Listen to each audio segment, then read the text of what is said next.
ദേവകി ദേവിയുടെ 8 മക്കളിൽ 5 പേരുടെ പേര് 5 പേരുടേത് പോയിട്ട് 7 പേരുടേത് എനിക്കറിയില്ല. ഇതിലിപ്പോൾ ഇത് എഴുതിയ ആൾക്കൊന്നുമില്ലെങ്കിൽ 3 പേരറിയാം. അതിലൊന്നേ എനിക്കറിയൂ. ഏതാണ്?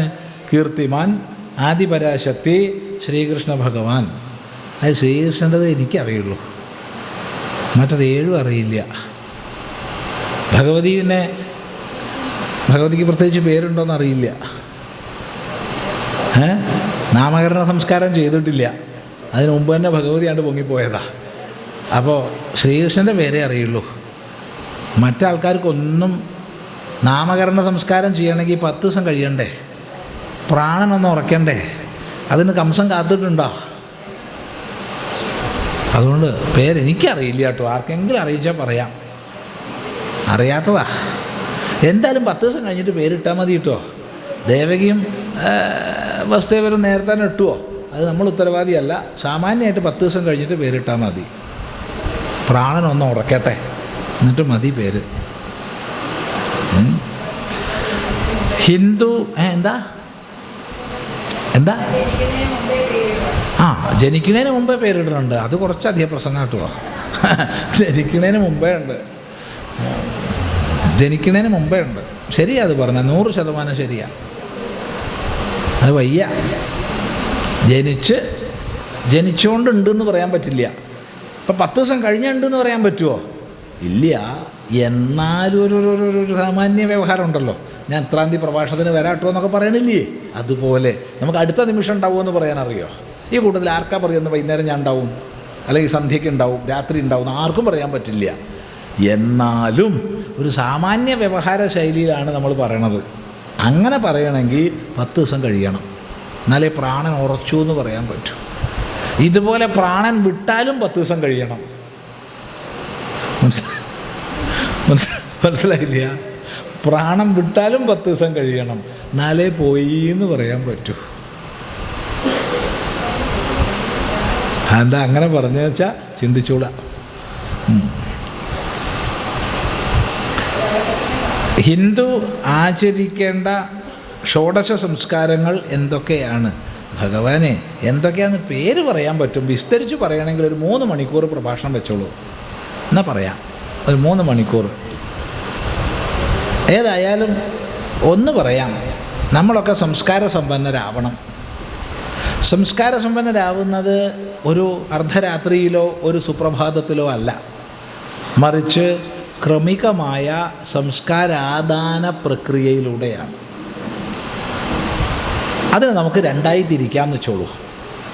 ഒന്ന്, അമ്മയുടെ വയറ്റിൽ നിന്ന് പുറത്തേക്ക് വരുന്നതിന് മുമ്പുള്ള അവസ്ഥ. 2, അമ്മയുടെ വയറ്റിൽ നിന്ന് പുറത്തേക്ക് വന്ന ശേഷമുള്ള അവസ്ഥ. അപ്പോൾ ആദ്യത്തേത്, ഒന്നാമത്തെ സംസ്കാരമായിട്ട് നമുക്ക് ഗർഭാധാനത്തെ മനസ്സിലാക്കാം. ഗർഭാധാനം എന്ന് പറയുമ്പോൾ വിധിപ്രകാരം വിവാഹം കഴിഞ്ഞ ശേഷം, ഈ വിധിപ്രകാരം വിവാഹം എന്നൊക്കെ പറഞ്ഞാൽ അത് വീണ്ടും മറ്റൊരു വിഷയമാണ്. 8 തരം വിവാഹങ്ങളിൽ നമുക്ക് ഇന്നത്തെ കാലഘട്ടത്തിന് യോജിക്കുന്നത് 2 തരമായിട്ട് പറയാം. ഒന്ന് പ്രാജാപത്യം, മറ്റൊന്ന് ഗാന്ധർവം. ഗാന്ധർവം സ്ത്രീ പുരുഷന്മാർ പരസ്പരം പ്രേമിച്ച് വിവാഹം കഴിക്കുന്നത് നല്ലതാണ്. മറ്റൊന്ന് പ്രാജാപത്യം, മുതിർന്നവരാലോചിച്ച് വ്യവസ്ഥപ്പെടുത്തി ചെയ്യുന്നത്. രണ്ടും നല്ലതാണ്. ബാക്കി ഉള്ളതൊന്നും വേണ്ട കേട്ടോ. പൈശാചം, ആസുരം, രാക്ഷസം, ബ്രാഹ്മം, ദൈവം, ആർഷം അതൊന്നും വേണ്ട, ഒക്കെ പോട്ടെ. അതൊക്കെ ഉള്ള നാടുകൾ ഇപ്പോഴും ഉണ്ട്. പൈശാചവും രാക്ഷസമൊക്കെ എപ്പോഴും ഉണ്ട്. IS അൽഖ്വയ്ദയിലൊക്കെ നോക്കിക്കഴിഞ്ഞപ്പോൾ അതൊക്കെയാണ് നടക്കുന്നത്. അങ്ങോട്ടൊന്നും പോണ്ട. ശരി. അപ്പോൾ വിധിപ്രകാരം വിവാഹം കഴിച്ച ശേഷം അച്ഛനമ്മമാരുടെ അനുഗ്രഹം മേടിച്ച് ഉചിതങ്ങളായ കർമ്മങ്ങളിലൂടെ സദ്വാസനയെ ഉണർത്തി നല്ല സന്താനം ഉണ്ടാവണേ, തേജസ്സും ഓജസ്സും ഉള്ള സന്താനം ഉണ്ടാവണേ എന്ന് പ്രാർത്ഥിച്ചുകൊണ്ട് സ്ത്രീ പുരുഷന്മാർ സമാഗമിക്കുന്ന ചടങ്ങാണ് ഗർഭാധാനം. അങ്ങനെ കുട്ടികളെ ഉണ്ടാക്കണം, കുട്ടികൾ ഉണ്ടാവരുത്. രണ്ടും വളരെ വ്യത്യാസമുണ്ട്. കുട്ടികൾ ഉണ്ടാവുക എന്ന് പറയുമ്പോൾ അത് കാമത്തിൻ്റെ ബൈ പ്രോഡക്റ്റാണ്. കുട്ടി പ്രോഡക്റ്റ് അല്ല. കുട്ടികളെ ഉണ്ടാക്കണം എന്ന് പറയുമ്പോൾ ധർമ്മത്തിൻ്റെ പ്രോഡക്റ്റാണ് കുട്ടി. രണ്ടും വളരെ വ്യത്യാസമുണ്ട്. ഇത്ര പറഞ്ഞാൽ മതിയല്ലോ.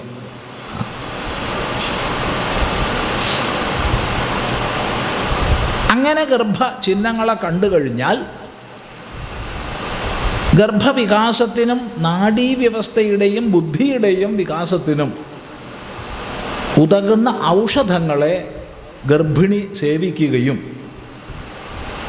അതിലുപരിയായി മനഃശാസ്ത്രപരമായി ഗർഭിണിക്ക് ഒരു ഞാൻ നിൻ്റെ കൂടെ ഉണ്ട്, നമ്മൾ ഒന്നിച്ചാണ് കഷ്ടപ്പെടുന്നത് എന്ന് പത്നിക്ക് ഉറപ്പ് നൽകുകയും ചെയ്യുന്ന ചടങ്ങാണ് പുംസവനത്തിലുള്ളത്. സീമന്തോന്നയനത്തിൽ ഒരു പടി കൂടി കടന്ന് ഈ ഔഷധ സേവയോടൊപ്പം അത് സുഖപ്രസവം കൂടി ലക്ഷ്യം വയ്ക്കുന്ന ഔഷധങ്ങളാണ്.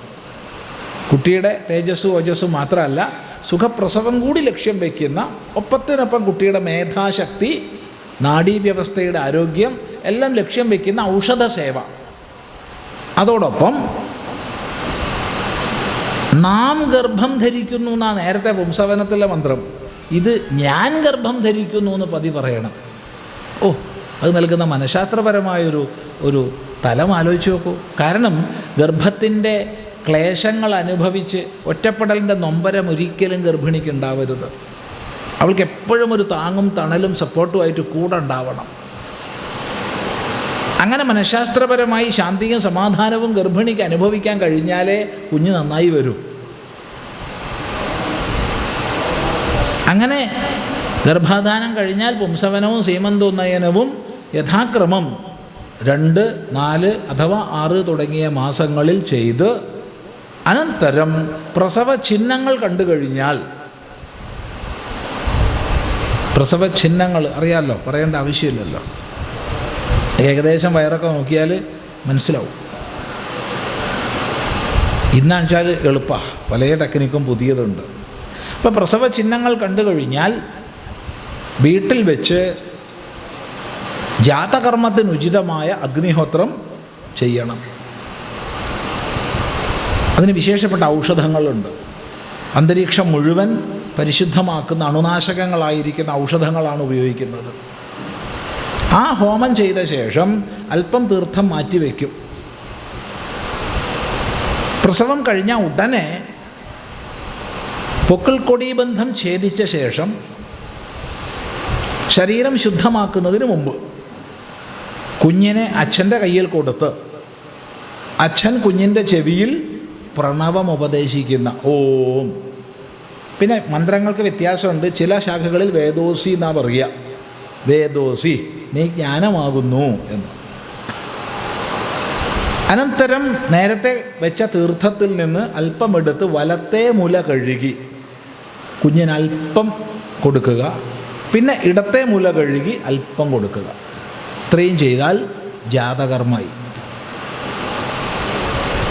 അത് കഴിഞ്ഞാൽ 11ാമത്തെ ദിവസം പേരിടുന്നുണ്ടെങ്കിൽ 5ാമത്തത് നാമകരണവും. 28ാം ദിവസം പേരിടുന്നുണ്ടെങ്കിൽ 5ാമത്തത് പേരിടലാവും. ഇല്ല 6ാം മാസമേ പേരിടുന്നുള്ളൂ എങ്കിൽ 5ാമത്തത് നിഷ്ക്രമണമാവും. കാരണം നിഷ്ക്രമണത്തിന് നിശ്ചിത ദിവസമുണ്ട്. ജനിച്ചതിന് ശേഷം 3ാമത്തെ കൃഷ്ണപക്ഷ തൃതീയയ്ക്ക് രാവിലെയാണ് നിഷ്ക്രമണം ചെയ്യേണ്ടത്. അന്ന് കുഞ്ഞിനെ എടുത്ത് അച്ഛനും അമ്മയും കൂടി ഒന്നിച്ചെടുക്കണം. ഒരാളല്ല എടുക്കുക. ഒന്നിച്ചെടുത്ത് വീടിന് പുറത്തേക്ക് കൊണ്ടുപോയി സൂര്യനെ കാണിക്കണം, ചന്ദ്രനെ കാണിക്കണം. അതിനാ കൃഷ്ണപക്ഷ തൃതീയ രാവിലെ എന്ന് പറഞ്ഞത്. ആകാശത്ത് 2 ആളും ഉണ്ടാവും, സൂര്യനും ഉണ്ടാവും ചന്ദ്രനും ഉണ്ടാവും. മരം കാണിക്കണം, വള്ളി കാണിക്കണം, കാക്കയെ കാണിക്കണം, കോഴിയെ കാണിക്കണം, പൂച്ചയെ കാണിക്കണം, പട്ടിയെ കാണിക്കണം. ഈ പ്രകൃതിയുമായി ബന്ധപ്പെടുത്തുകയാണ്. അപ്പോഴേ കുഞ്ഞിനെ വെയിലത്തേക്ക് കൊണ്ടുവരാൻ പാടുള്ളൂ. ഇതുവരെ സൂര്യപ്രകാശത്തിലെ മാരകങ്ങളായ രശ്മികളെ ഉൾക്കൊള്ളാനുള്ള കഴിവ് കുട്ടിക്കില്ല. ഇനി ഇവിടുന്ന് അങ്ങോട്ട് വെയിലത്ത് കൊണ്ടുപോവുകയും വേണം. നിഷ്ക്രമണം. അനന്തരം നാമകരണം. അർത്ഥമുള്ള ഒരു പേരിടുക കുട്ടിക്ക്. അർത്ഥമുള്ള പേരിടുക. കേൾക്കുമ്പോൾ ഇമ്പുള്ളതായിരിക്കണം, അർത്ഥമുള്ളതായിരിക്കണം. അതാണേ പ്രധാനം. അനർത്ഥമായിട്ടുള്ള പേര് കുട്ടികൾക്ക് ഇടരുത്.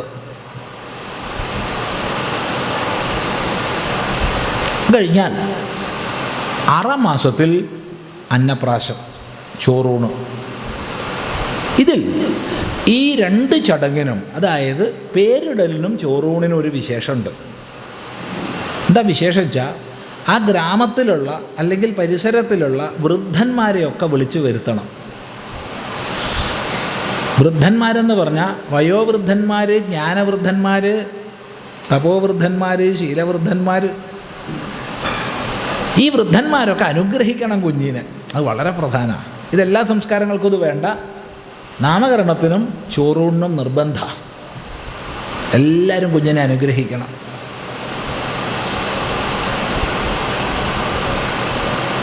അനന്തരം 1 വയസ്സ് 3 വയസ്സിനിടയ്ക്ക് ഗർഭത്തിൽ നിന്ന് ജനിച്ച ശിരോരോമങ്ങളൊക്കെ വടിച്ചു കളയണം. കർണവേദവും അതിനോട് ചേർത്ത് പറയും. അനന്തരം നട്ടപ്രാന്തിൻ്റെ പ്രായം കഴിഞ്ഞാൽ ഗായത്രി മന്ത്രം കുഞ്ഞിന് ഉപദേശിക്കാം. അതിൻ്റെ ചിഹ്നമായിട്ട് ഉപനയന സംസ്കാരം ചെയ്യാം. അനന്തരം പഠിക്കാൻ പറഞ്ഞയക്കാം. വേദാരംഭം. എന്തിനാണ് ജീവിക്കണതെന്നും എങ്ങനെയാണ് ജീവിക്കേണ്ടതെന്നും പഠിച്ചു കഴിഞ്ഞാൽ സന്യസിക്കേണ്ടവർക്ക് സന്യസിക്കാം, കല്യാണം കഴിക്കേണ്ടവർക്ക് കല്യാണം കഴിക്കാം. കല്യാണം കഴിക്കുകയാണെങ്കിൽ സമാവർത്തനമുണ്ട്, ഇല്ലെങ്കിൽ ഇല്ല. സമാവർത്തനം. അത് കഴിഞ്ഞാൽ വിവാഹ സംസ്കാരം. വിവാഹ സംസ്കാരം കഴിഞ്ഞ അന്ന് തന്നെ വേണം ഗൃഹസ്ഥാശ്രമ പ്രവേശ സംസ്കാരം. അത് അഗ്നിയെ പരിപാലിക്കാമെന്നുള്ള പ്രതിജ്ഞയാണ്. അങ്ങനെ ഗൃഹസ്ഥാശ്രമത്തിൽ ഇരുന്നു കൊണ്ട് ഗൃഹസ്ഥധർമ്മങ്ങളെ പരിപാലിക്കണം. പഞ്ചമഹായജ്ഞങ്ങളെ ദിവസവും ചെയ്യണം. കഠിനാധ്വാനം ചെയ്ത് പണം സമ്പാദിക്കണം. കുടുംബത്തെ ശക്തമായി നിലനിർത്തണം. സന്താനോൽപാദനം ചെയ്യണം. ഇതൊക്കെ ചെയ്യണം. അങ്ങനെ ചെയ്ത് ജീവിക്കുമ്പോൾ വീട്ടിൽ ഒരു കണ്ണാടി വെച്ചാൽ നല്ലതാണ്.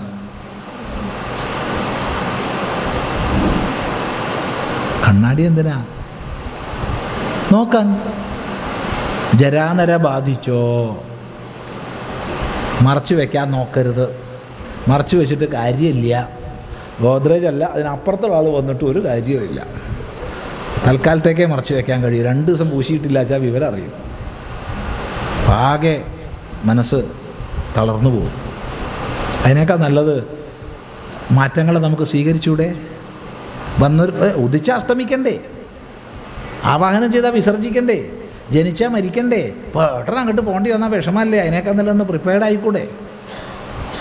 അപ്പോൾ ലക്ഷണങ്ങളൊക്കെ കണ്ടു കഴിഞ്ഞാൽ അധികാരവും താക്കോലും ആധാരമൊക്കെ അടുത്ത തലമുറയ്ക്ക് മെല്ലെ കൈമാറി താൻ ഇങ്ങനെ പിന്തിരിയാൻ നോക്കുക. അതിനുള്ളൊരു പ്രാക്ടീസ്. അതാണ് വാനപ്രസ്ഥാശ്രമ പ്രവേശം.